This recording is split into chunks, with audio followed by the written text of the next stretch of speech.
Luxury to have in your lineup. Not only economical but threatening too.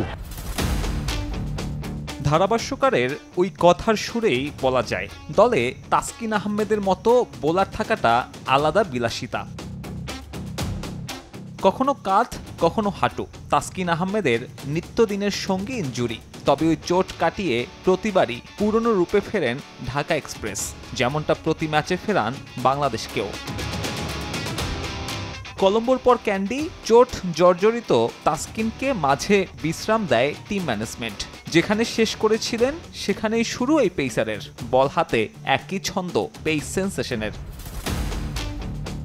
50 ওভারের ক্রিকেটে তাসকিন ঠিক কতটা ধারাবাহিক তা প্রমাণে একটা পরিসংখ্যানই যথেষ্ট।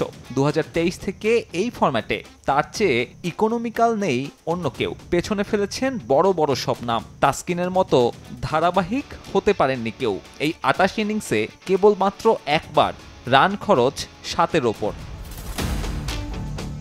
প্রতিপক্ষের রানের লাগাম টেনে ধরাতেই সীমাবদ্ধ নন তাসকিন। যখন প্রয়োজন ব্রেক থ্রুর তখনও ডাকতে পারেন এই ডানহাতি পেসারকে। পরিসংখ্যান বলছে উইকেট প্রতি রান খরচে শেষ 31 মাসে দ্বিতীয় সেরা তাসকিন। সামনে কেবল নিউজিল্যান্ডের ম্যাট হ্যানরি। তালিকার বাকি নামগুলো পাক পেসারদের।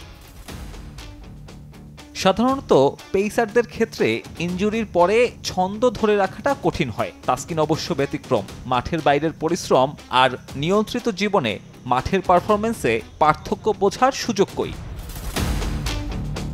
অবশ্য এত কিছুর পরেও আক্ষেপ থাকবে তাসকিনের। ফর্মের চূড়ায় থাকলেও এই সময় ব্যবধানে জয়ের দেখা পেয়েছেন মাত্র 9 বার, যার প্রায় সবটা জুড়েই আফগানিস্তান আর শ্রীলঙ্কা। তাই ওই ধারাভাষ্যকারের মতোই বলা যায় বাংলাদেশের মতো দলে তাসকিনের মতো বোলার পাওয়াটা স্রেফ বিলাসিতা। একের পর এক ম্যাচে ধারাবাহিক পারফরমেন্সের পরেও দলের হাত ঢেকে দেয় সব অর্জন। সাব্বির মিথুন, সময় সংবাদ।